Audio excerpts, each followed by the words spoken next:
Hello, Us. Thanks for coming. I'm just going to read a little bit from a book today. I wasn't sure whether to read. There's a couple of sections I wanted to look at. First was the section on Us no Seishin, the spirit of Us. The other one was the introduction, which has a lot of different stuff in it. I did get a couple more people contact me about Bunkai and Kaisai and my interpretation of it. Bunkai and Kaisai are pretty closely related, and I'll just write the kanji for Bunkai first.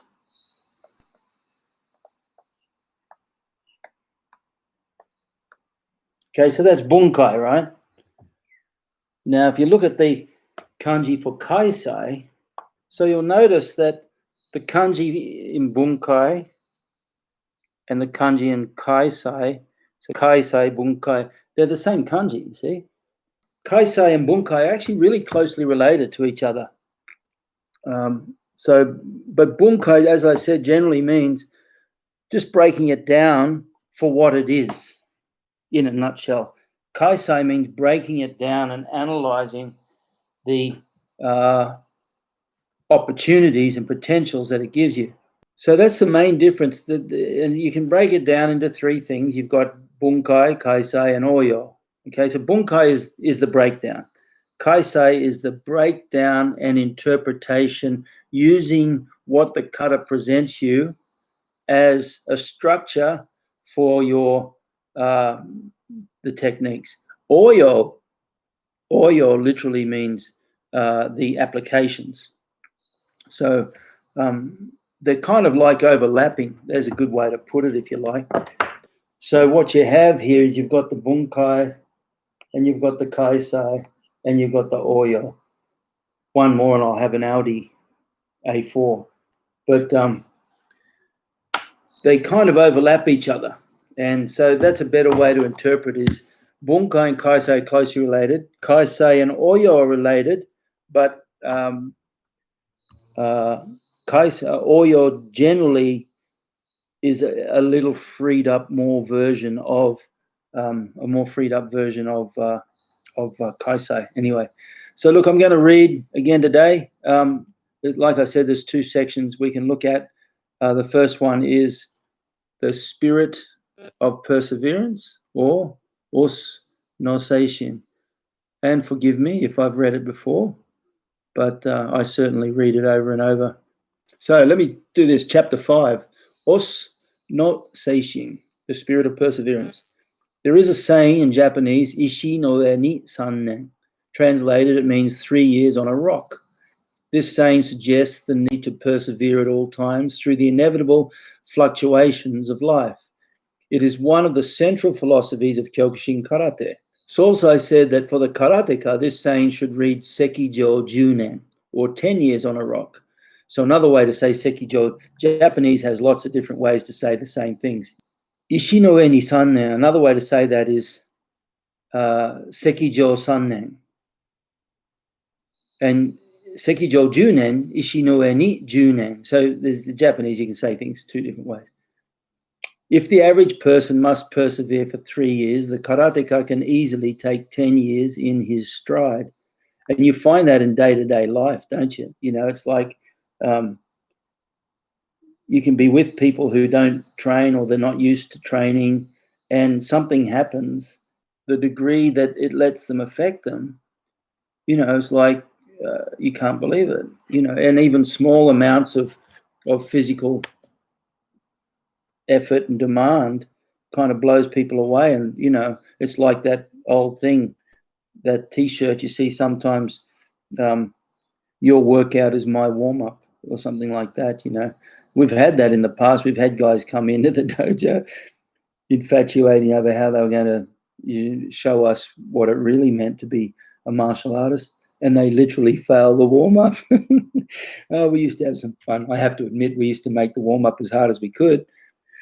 Kyokushin Karate is a martial art offering many things according to our immediate and long-term aims. Ultimately, we realize that transcending the kicks, the punches, and the kata is a spirit in the heart that teaches us to face the demands of daily life with a mature and enduring attitude. A budoka is not easily shaken by the blows of adversity. realizing that for a person to draw near to their true potential, a never say die spirit of perseverance is required. The first hint of the cultivation of this spirit occurs in the new student when he decides to shake off the why bother attitude in training and challenge himself in little ways. One more push-up, one more squat before I rest, and so on. From these humble but vital beginnings, the desire to embrace new challenges grows and grows. We learn to approach the whole of karate training as a personal challenge, through which we come to understand much about ourselves and about life. One becomes deeply absorbed in a kata and strives to understand the spirit it holds through hundreds, thousands of repetitions.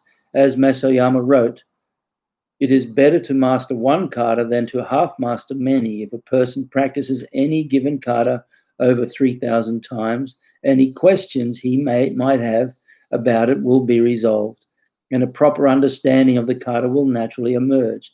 This takes patience, perseverance, and single-mindedness.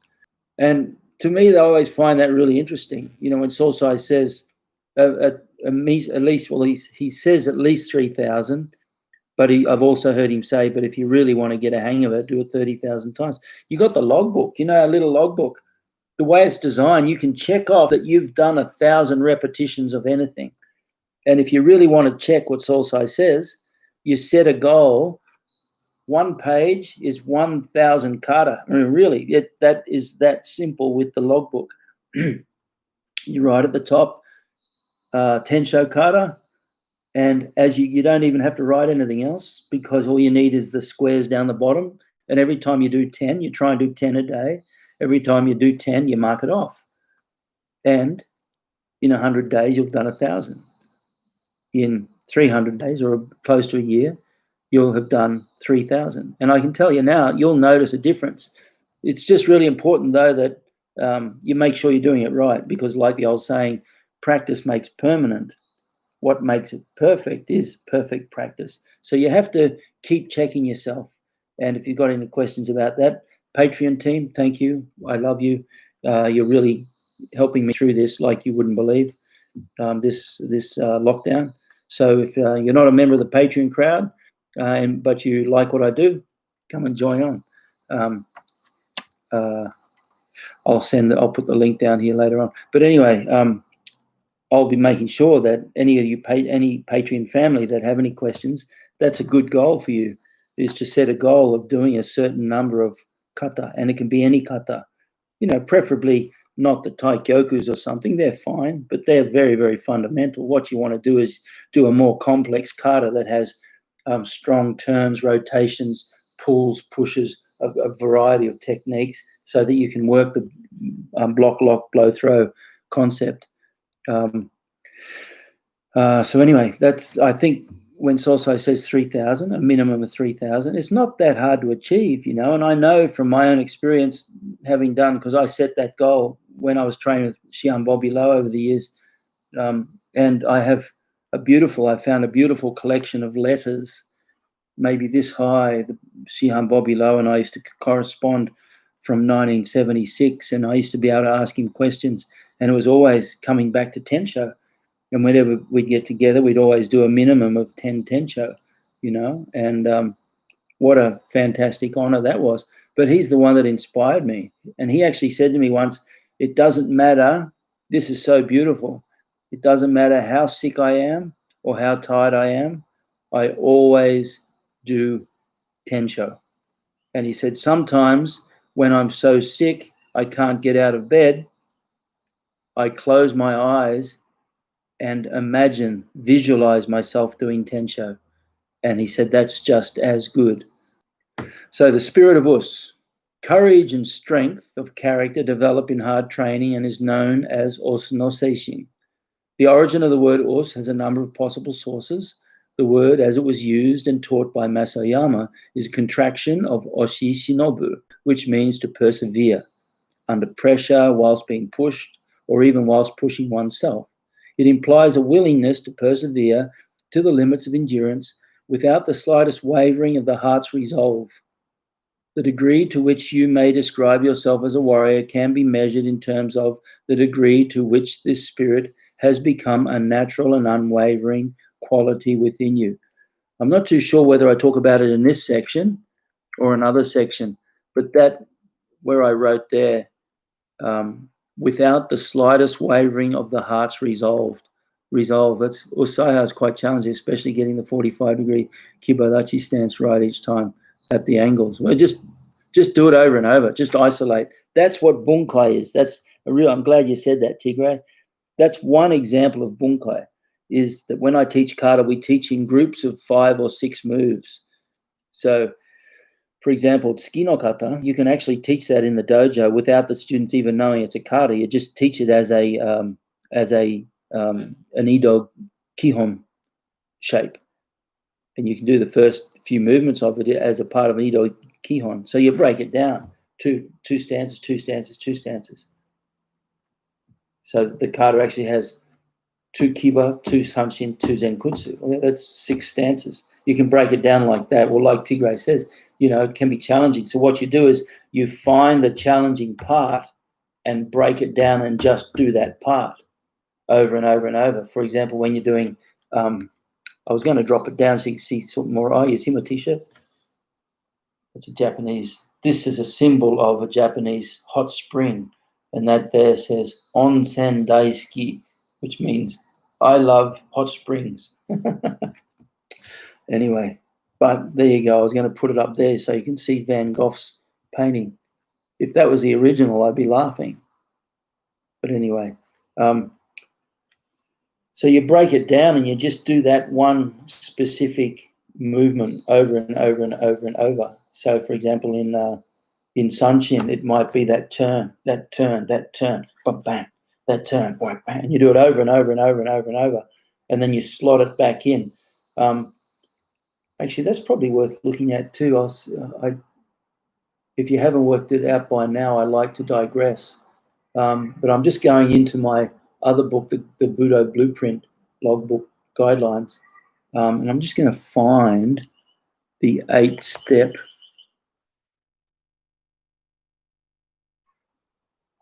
Yes, here we go. So let me just read you this. I wish I could show it to you. But this is a process which I refer to as, where is it? It's the process. Here's a simple approach. This may not be the right one. But anyway, it's a series of techniques. So what you've got is you take a new skill or theory. If you think a new skill or theory can contribute to your game, then discuss it with your training partners and work with it, regardless of the source. And listen, this is really, really solid, practical stuff. You take this one process and it can seriously make a measurable difference to your training. So the first thing you do, you take a new skill or a theory, and that may be, Tigray mentioned the 45-degree movements in Seiha. Well, that's fine. You get those movements correct. That can be the skill. So if you think a new skill or theory can contribute to your game, then discuss it with your training partners and work with it, regardless of its source. By that I mean, if you see a boxer do something, like I've trained with Marvin Cook, and what Marvin Cook taught me about footwork and crosshairs changed the game. I train with Benny Urquidez every opportunity I get, every time he comes to Australia. I'll go and train with him. And I've been doing that. I first trained with him in 1980. And every single experience you have is a learning experience. So always, look for opportunities to learn from elsewhere. And like I've said before, one of the greatest sources of training wisdom that I ever had was I used to subscribe to a magazine called Swimming Technique. I wasn't even a swimmer, but their principles of training were so sound, I used to apply them to the karate guys in the dojo.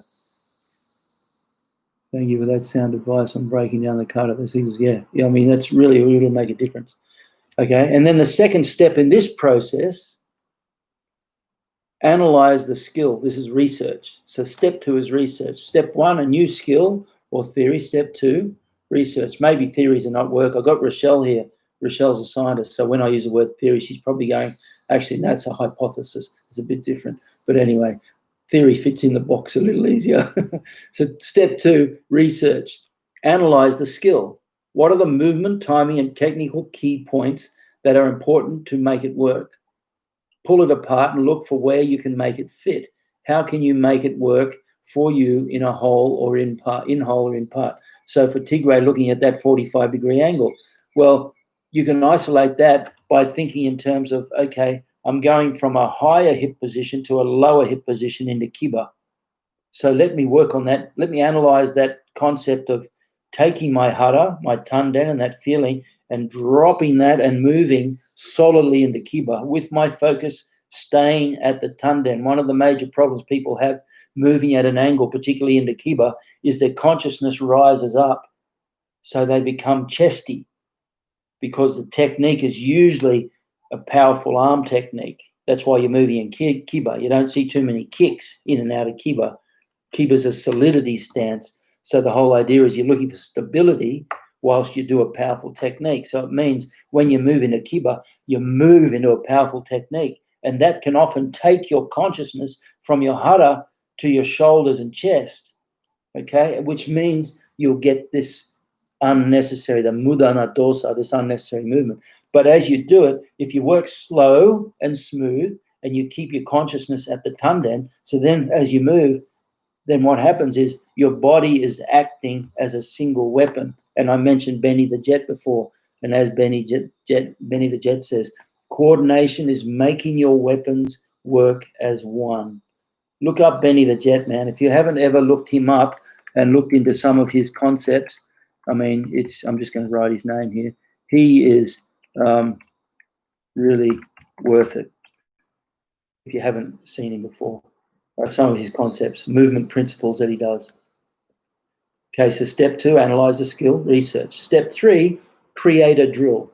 Okay, so the movement may be anything. Maybe that move out of the kata, seeing that Tigray mentioned it. Well, let's talk about that. You're stepping off 45 degrees. Tigray, you better get me right here. Are you talking about the initial movement in Seha where you step off and then come here like that? You're stepping off of that angle and coming up. Is that the one you're referring to? If so, well, we can talk about that. So you create a drill for it. So for starters, you don't want to bunkai it too much. You don't want to break it down and look for applications. You simply want to bunkai it in terms of breaking it, compartmentalizing, segmenting the kata. And so, yeah, right. So you segment the kata and you break down that movement. Okay, so you analyze what it is and you create a drill. So that drill may be as simple as going from here 45 degrees. Now, here's a good thing to do, Tigray. Don't just do the same drill in the same angle all the time. It's a really good idea whenever you do any kata, like in the mornings when we do kata, we'll do 5 of each kata and we'll rotate each time. 5, the first one's facing that way, second one's facing that way, third one's facing that way, fourth one's facing that way, fifth one's facing that way. So you do different directions. So when you do this drill too, start by facing there, step off at 45, turn 45, step off, turn, step off, step off, rotate different angles. What that does, and the worst thing you can do is do it in front of a mirror, because your consciousness goes into the mirror, takes you twice as long to learn because you don't get the same level of biofeedback. But by changing, by being, first of all, not looking at the mirror, second of all, putting your consciousness at the tanden, and third of all, rotate every time you do it at a different angle. What that does is it separates the habit of connecting the movement to an external object. So I'm stepping off here. In that corner, in that direction, is the entrance to my house. So what I'm going to do is I'm going to step off to the entrance to my house. Then I'm in big trouble because if I have to do it facing that way, I can get confused. So by changing angles every time as part of the drill, it really helps.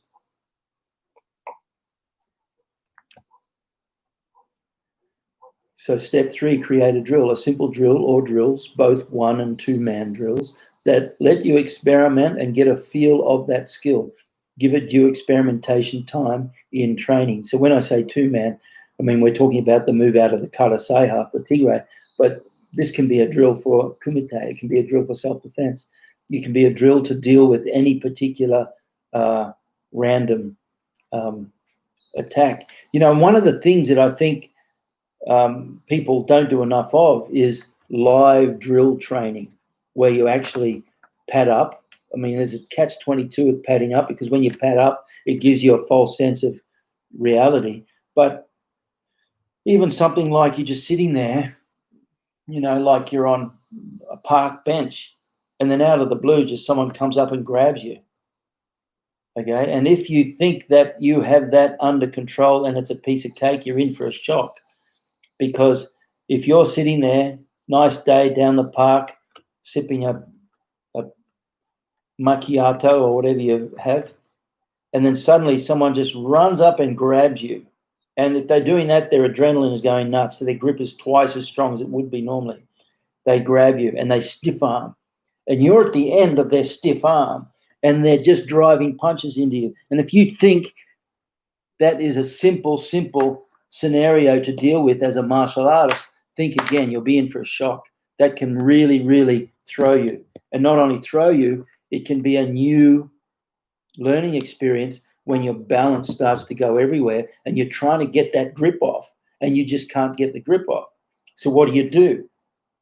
Do you go in? Do you go out? You can't go in and out because his arm's so stiff. How do you break that grip?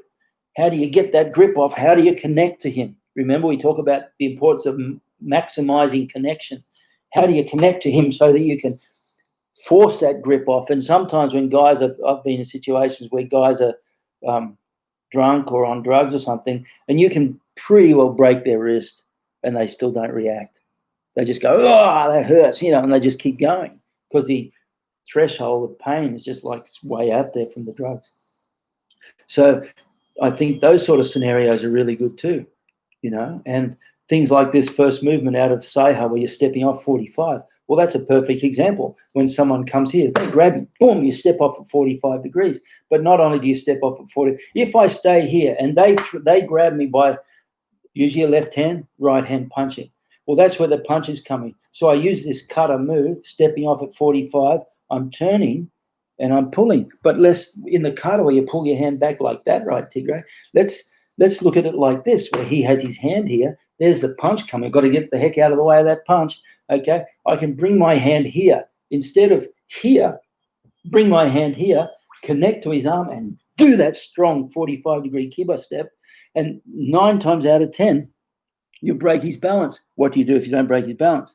Do another one, then another one, then another one, and keep boop, boop, boop, boop, boop. These short, sharp drives till he loses his balance. But each time you do it, the balance is going to be compromised. So even if those punches are coming at you, they're reduced in power by a huge factor, So you can get that. You can only get that through putting a heavy-duty gi on or putting a jacket on and have guys just playing the scenario, grab, bang, and try and hit you, put a little glove on. And sometimes you put gloves on, like I said, it can be a little bit of a false reality. But that's an example of another drill that you can do. Okay, then the fourth step. So the first step, remember, test a new skill or a theory. You research it. Third step, you create a drill for it. Fourth step, test it under pressure. Well, I've kind of jumped ahead here. Apply it in sparring. At first with agreement, yakuso kumite, then gradually under more pressure until you're using it smoothly in jiu kumite, in free kumite. Experiment with ways to fit it in to your strategy. Well, that's kumite. You're talking about dojo kumite and tournament kumite, which is kind of, they have elements of realism, but they have a lot of elements of unrealism too. So you have to decide what you want to use it for. Is it going to be for tournament training? Is it going to be for the dojo? Is it going to be to improve my kata technique for a tournament?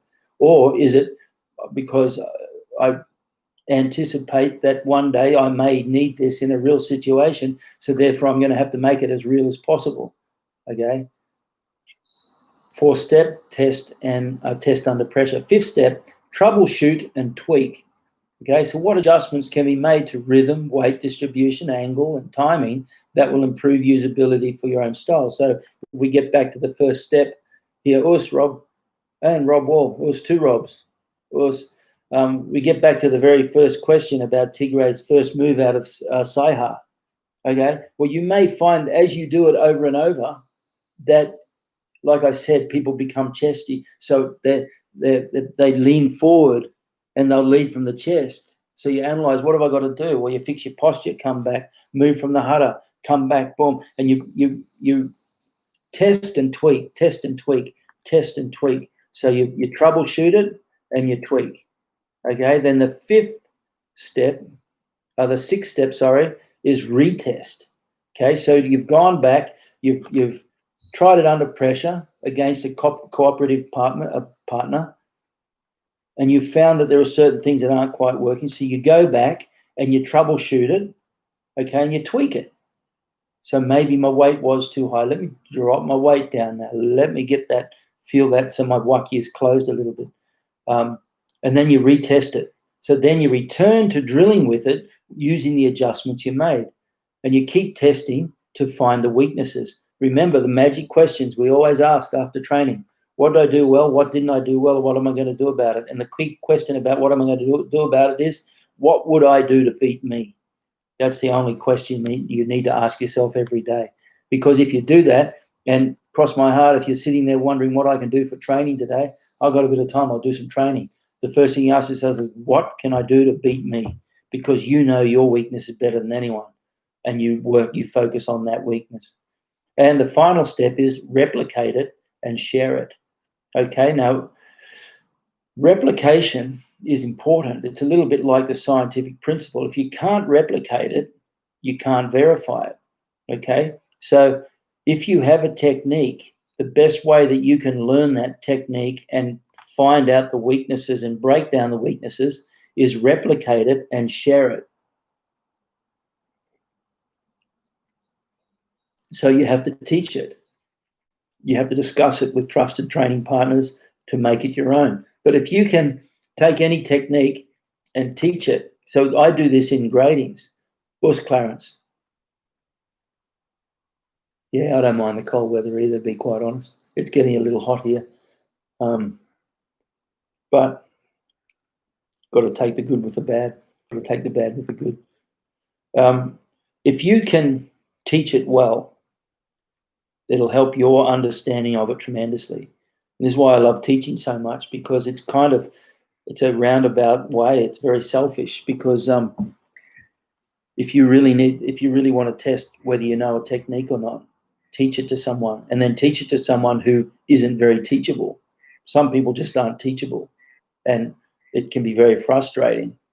But what you do is, if you can break it down in a way that you can teach the unteachable, then I think you really have a good handle on it.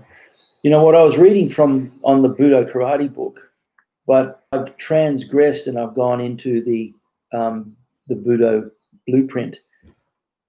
And I've got a whole section here called Training Above All Else. And do you want me to keep going on that? Because I think it's interesting and I tend to think that, the universe has ways of sending messages.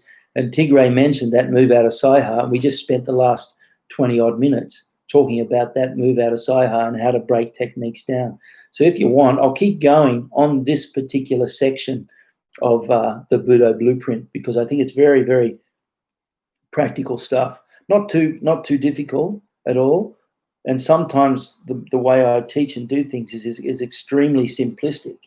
But what it does, when you teach people something that is simplistic, usually it means they should know it. And what you reveal to them is actually they don't know it as well as they thought they did.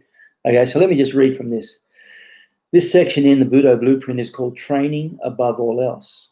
I'm conscious of how a book such as this can misdirect the reader away from actually training, as the reader gets caught up in the reading.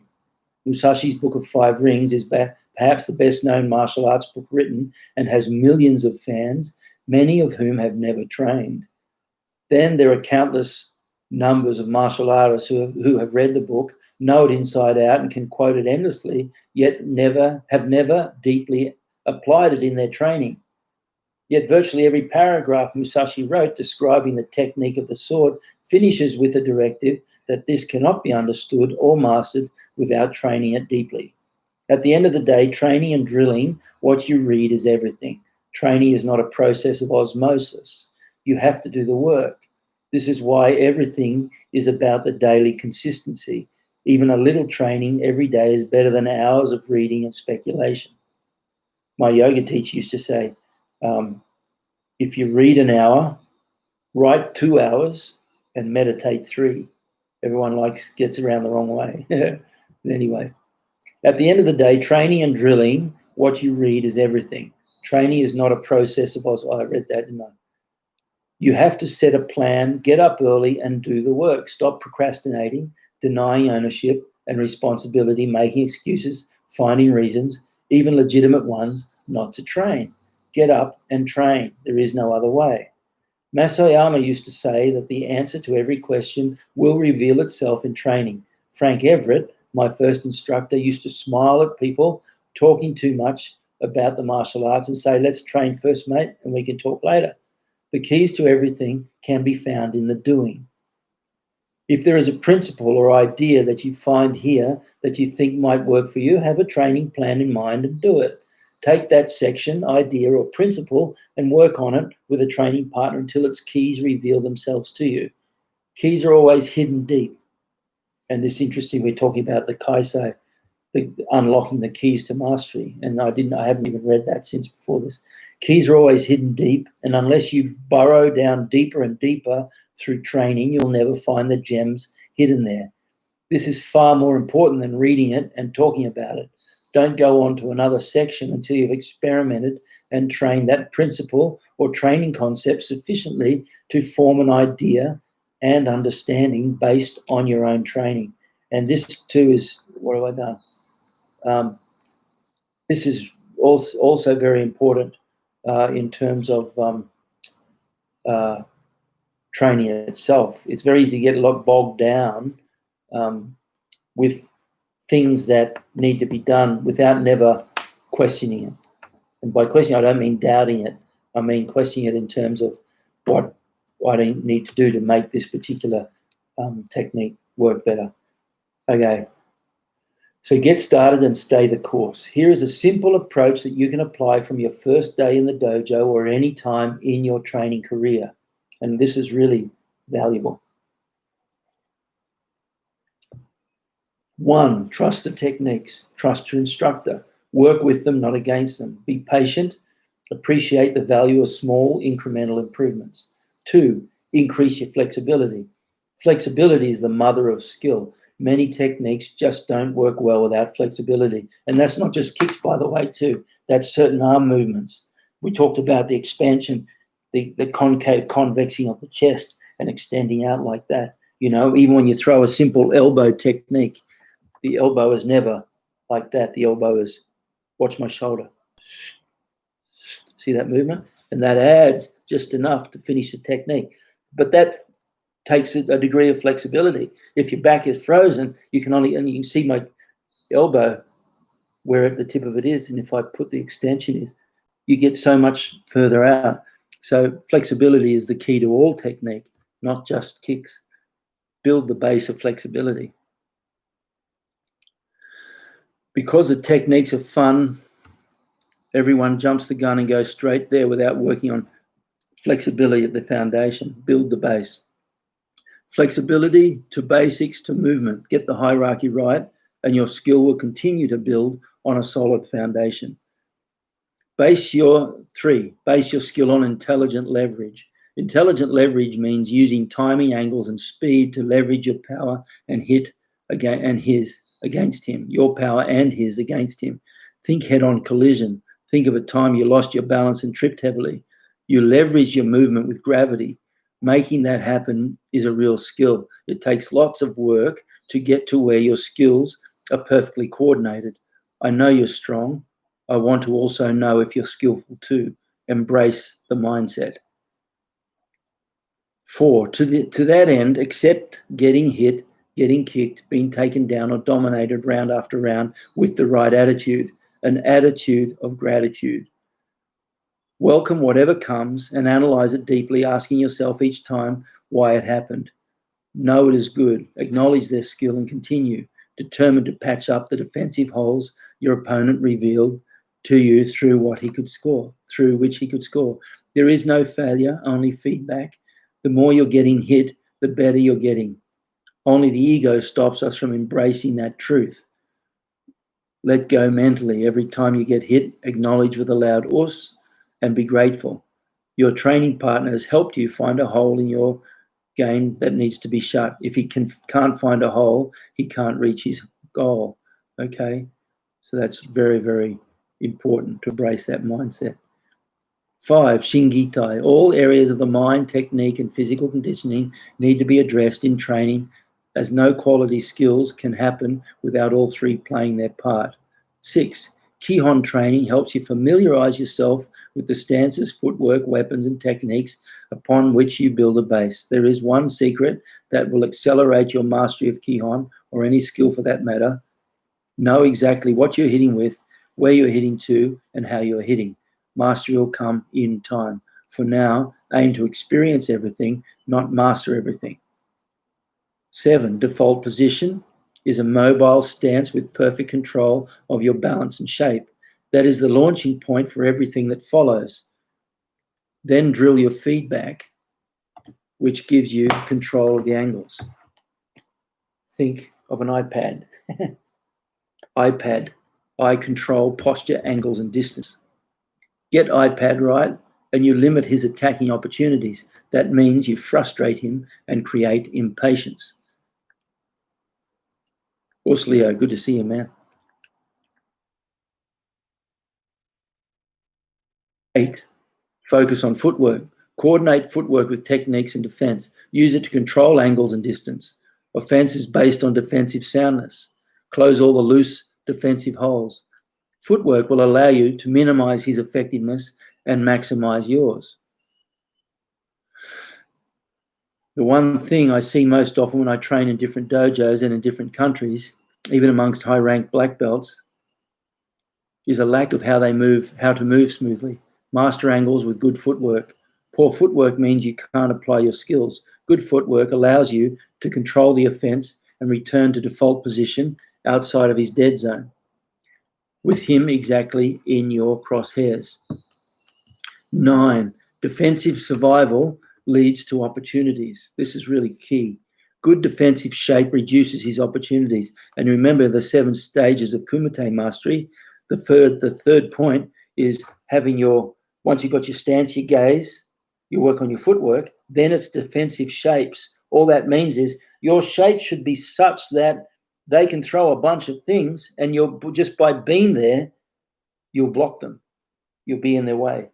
So a good defensive shape, a good default position requires them to make adjustments to find a hole in what you're doing. Some stances, they're not going to really help anyone, okay?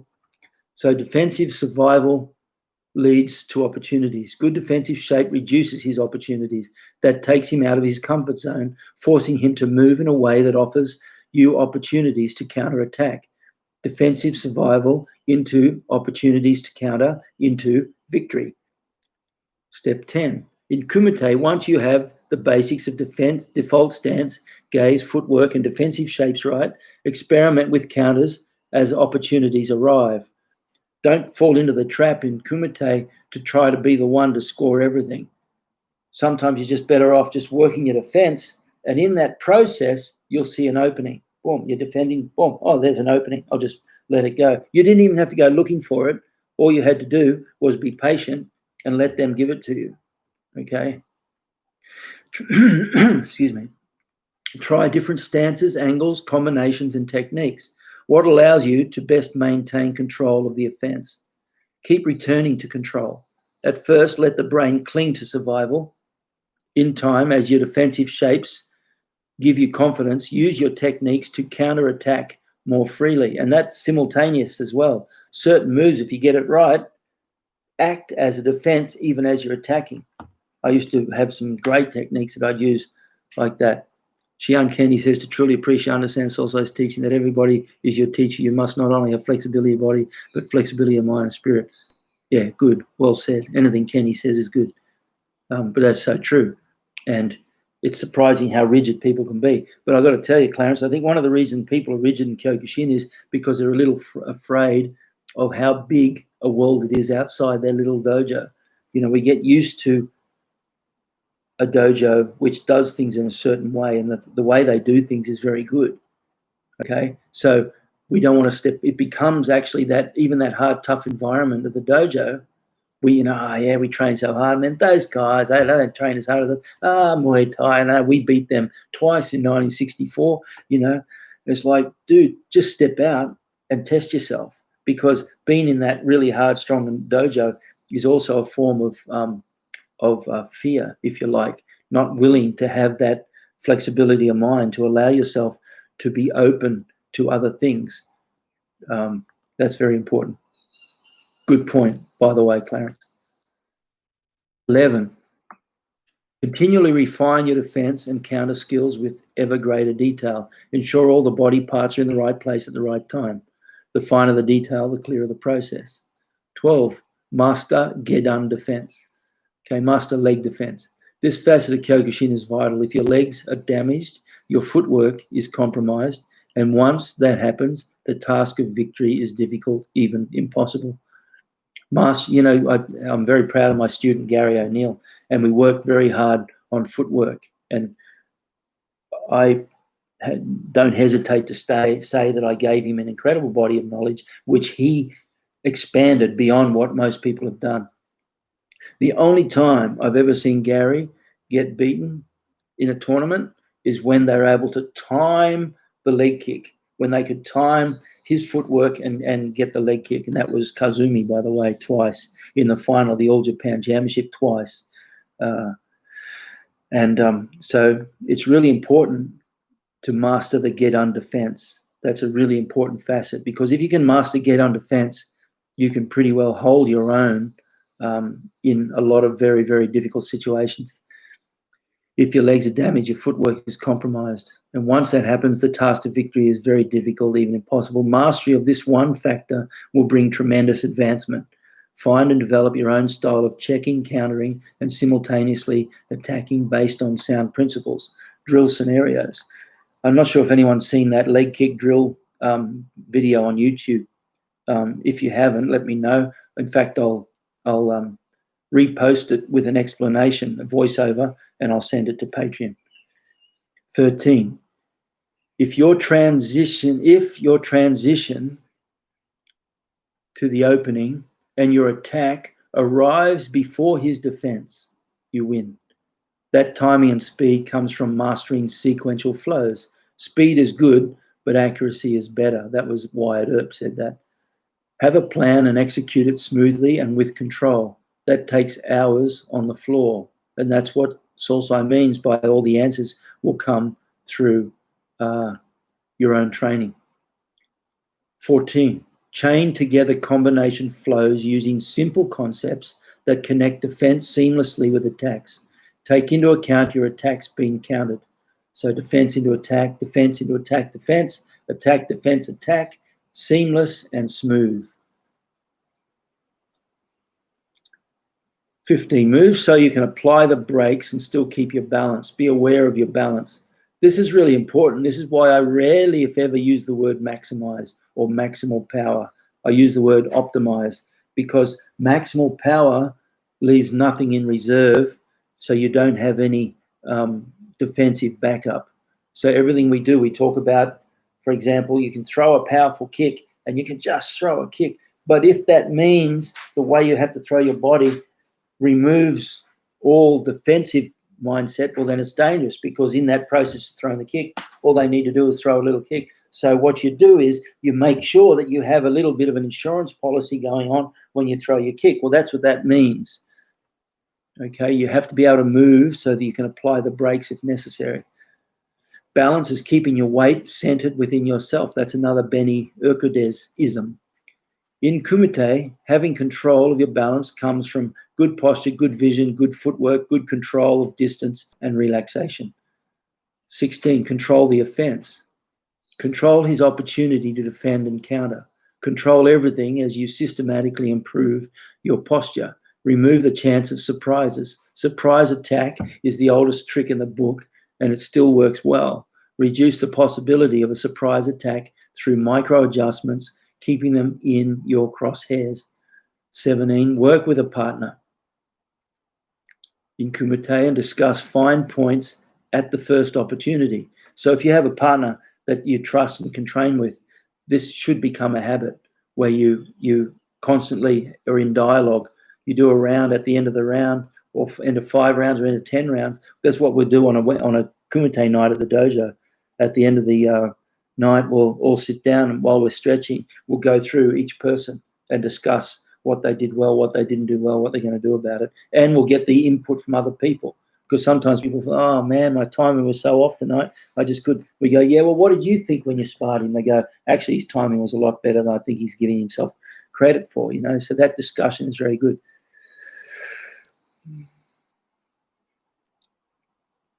Gary worked on it. It's that simple. We have certain drills, and I will put them on video, Tigreya. The only reason I haven't so far is because my knee's shot and I can't do the drills very well. But I'll get Ben to do it. But ironically, Ben hurt his knee at training on Wednesday night.